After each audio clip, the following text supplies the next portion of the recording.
Now children, we will see the two kinds of respiration which takes place. We are already having some idea because we did it in respiration of plants also. So the two type of respiration is aerobic respiration and anaerobic respiration. Aerobic respiration, which is taking place in the presence of oxygen, and anaerobic respiration, which takes place in the absence of oxygen. So in case of animals, only the muscle cells, they are capable of doing anaerobic respiration. When you do strenuous exercise or lot of physical work, that time what happens, your muscles, they start breathing in the absence of oxygen. That is, they start breathing anaerobically to provide you extra energy for that strenuous exercise, maybe like wrestling, weightlifting, swimming, etc. And due to that, accumulation of lactic acid takes place. So when your muscle cells, they starts breathing anaerobically, lactic acid plus 2 ATP is produced. Okay, now this process, this accumulation of this lactic acid, it leads to a feeling of fatigue. You have mostly seen when you do a lot of strenuous exercise, you feel very tired. That is due to accumulation of this lactic acid, and this condition is called oxygen debt. So oxygen debt, it is a condition which is caused due to anaerobic respiration by muscles, which leads to accumulation of this lactic acid. Now what happens after some time, this anaerobic respiration, it takes place for a very small time, and after that strenuous exercise, when you get extra oxygen, this lactic acid, it is fully oxidized to carbon dioxide, and then we say the depth is cleared. The oxygen depth, which was earlier due to lactic acid, it is cleared. Okay, now for aerobic respiration, our reaction is this, what we did in the previous page also. Glucose plus oxygen plus carbon dioxide, water, plus the total amount of energy which is released is 686 kilocalorie per mole. Now this 686 kilocalorie per mole, some energy it is given out in the form of heat, and rest is converted into ATP. So for making of 1 ATP, children, we need 7 kilocalories of energy. So 38 into 7, that is 266 kilocalorie, it is converted into ATP, and rest what is left is 420 kilocalorie, which is given out in the form of heat energy. So this is the full equation for aerobic respiration. If it comes in for aerobic respiration in animals, you need to write this full. This is glucose plus 6O2 oxygen gives carbon dioxide, water vapor, 38 ATP plus 420 kilocalories of heat energy. Now for anaerobic respiration in animals, glucose, it is oxidized in the absence of oxygen. The incomplete oxidation takes place. The glucose changes into lactic acid, 2 ATP and heat energy. Here, if you remember, in case of plant, it was ethyl alcohol plus carbon dioxide plus 2 ATP. But in case of animals, it is lactic acid and 2 ATP, no carbon dioxide is released. Just remember it, okay? Now let's know some special point for anaerobic respiration in plants. So anaerobic respiration, it is a slow process, slower than the aerobic respiration. The reaction cannot continue for long. The product lactic acid is toxic, which causes muscle fatigue and aches. So that's why whenever more oxygen is available, this lactic acid gets converted into carbon dioxide, water vapor and 38 ATP. That is, complete oxidation takes place. In this process, no carbon dioxide is produced, just like anaerobic respiration of plants. In that, carbon dioxide was produced.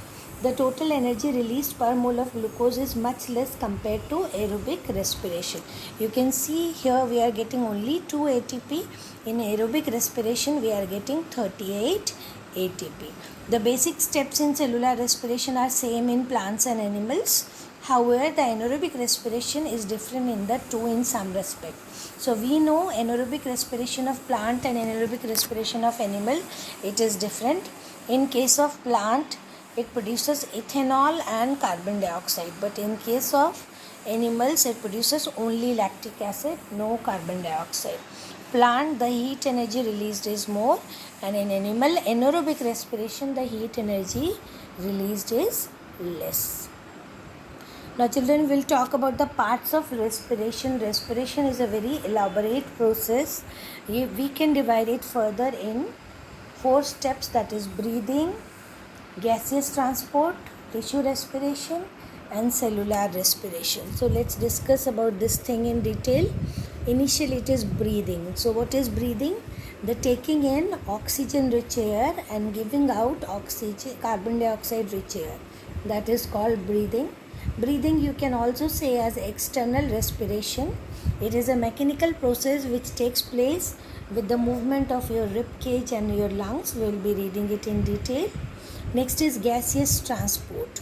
So the gases, when we inhale it, it goes to your lungs. Then your lungs, they have to carry this gas to different parts of your body. So the lungs, they are richly supplied with blood vessel, and these blood vessels contain RBC.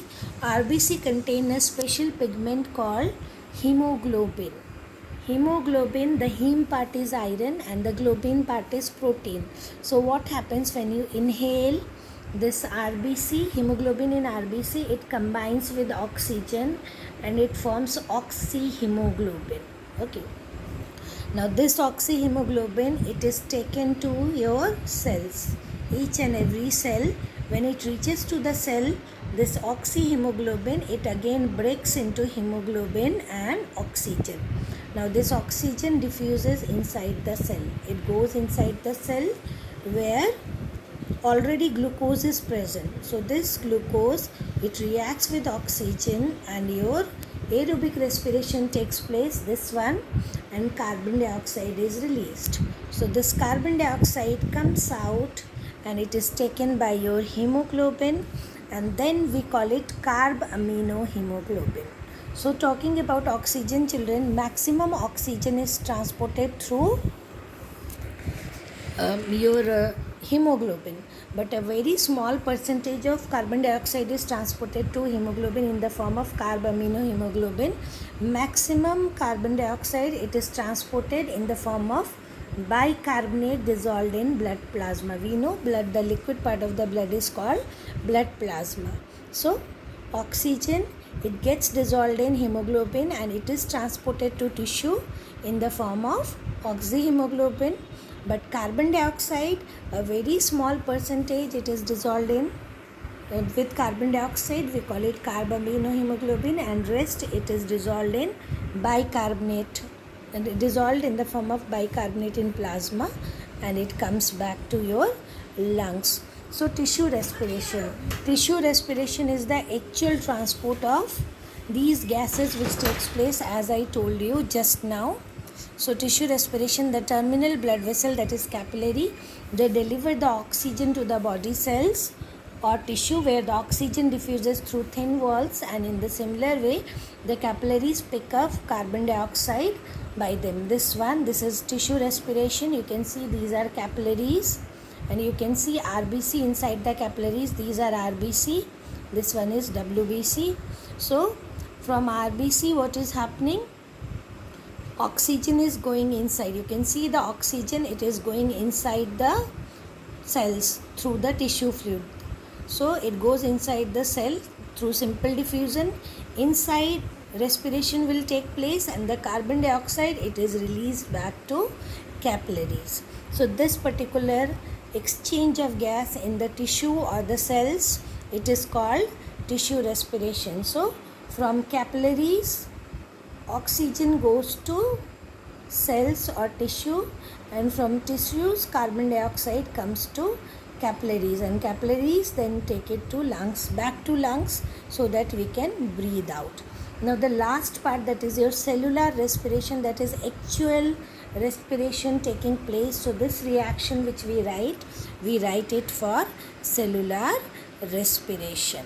So here when it goes inside the cell, this oxygen, it burns the food, digested food, and we get carbon dioxide, water vapor and 38 ATP. So the actual process for which we are writing this reaction, it is cellular respiration. So respiration consists of breathing, that is inhalation and exhalation, taking in oxygen rich air and giving out carbon dioxide rich air. Gaseous transport, that is transportation of oxygen in the form of oxyhemoglobin and bringing back of carbon dioxide in the form of bicarbonate and carbaminohemoglobin. Tertiary respiration, that is the actual exchange of gases through diffusion.